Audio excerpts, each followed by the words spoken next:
الحمدللہ وحدہ والصلاة والسلام علی من لا نبی بعد ان عمر بن الخطاب رضی اللہ تعالی عنہ قال قال رسول اللہ صلی اللہ علیہ وسلم الاحسان ان تعبد اللہ کأنک تراہ فإن لم تکن تراہ فإنہ یراک او کما قال علیہ الصلاة والسلام۔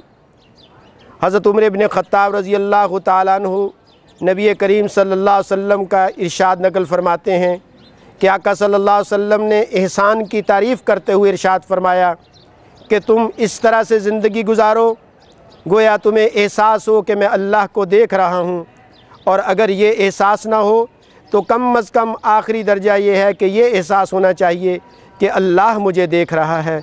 یہ خوبصورت عنوان ایک مومن کی زندگی میں جب زندہ و جاوید ہوگا تو اس کی ہر لمحہ ہر آن کیفیت ایسی ہوگی کہ وہ اللہ اور رسول کی منشا کو اختیار کرتے ہوئے اپنی زندگی کو خوبصورت سے خوبصورت بناتا چلا جائے گا۔ ہماری زندگی کا یہ سب سے پہلا مرحلہ یہ ہے کہ ہمیں یہ احساس ہو کہ میں اللہ کو دیکھ کر زندگی گزار رہا ہوں۔ صرف نماز پڑھتے وقت یہ کیفیت نہ ہو بلکہ ہر وقت یہ احساس ہو کہ اللہ رب العزت میرے سامنے ہے، میں اللہ رب العزت کو دیکھ رہا ہوں۔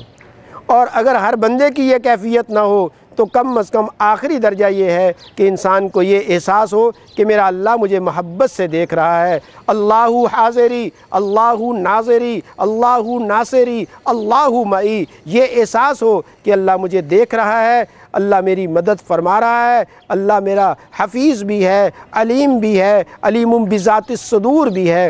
تو اپنی زندگی کے اندر یہ احساس پیدا کرنا کہ میرا اللہ مجھے دیکھ رہا ہے، یہ بہت بڑا احساس ہے۔ اسی کی بنیاد زندگی کے ہر موڑ پر ہے۔ ایک اللہ والے نے زندگی پر اپنے متعلقین پر محنت کی یہ احساس پیدا کرنے کے لیے کہ انہیں یہ احساس ہو جائے کہ ہمیں اللہ دیکھ رہا ہے۔ چنانچہ اپنے متعلقین کو انہوں نے کبوتر دیے اور اس کے ساتھ ذبح کرنے کے لیے سکین اور چھری بھی عنایت فرمائی، اور فرمایا کہ ایسی جگہ ذبح کر کے لاؤ جہاں تمہیں کوئی دیکھنے والا نہ ہو۔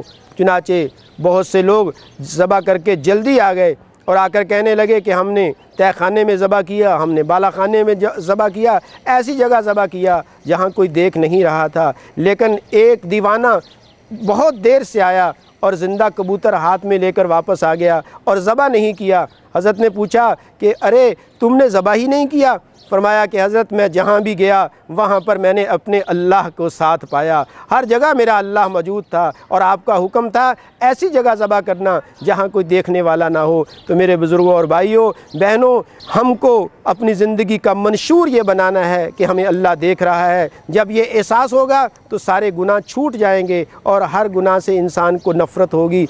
ایک فیکٹری کے دروازے پہ آ کر انسان یہ سمجھتا ہے کہ فیکٹری پہ کیمرہ لگا ہوا ہے، میری ساری نقل و حرکت نوٹ ہو رہی ہے، تو انسان بر وقت حاضری بھی دیتا ہے، فیکٹری کے اندر صحیح کام بھی کرتا ہے، تو کس لیے کہ اسے یہ احساس ہے کہ کوئی مجھے دیکھ رہا ہے۔ اگر اللہ کے موجود ہونے کا ہمیں احساس ہوگا تو انشاءاللہ تعالی گناہوں کو چھوڑنا آسان ہوگا اور اللہ کی منشا کو اختیار کرنا بھی آسان ہوگا۔ وآخر دعوانا ان الحمدللہ رب العالمین۔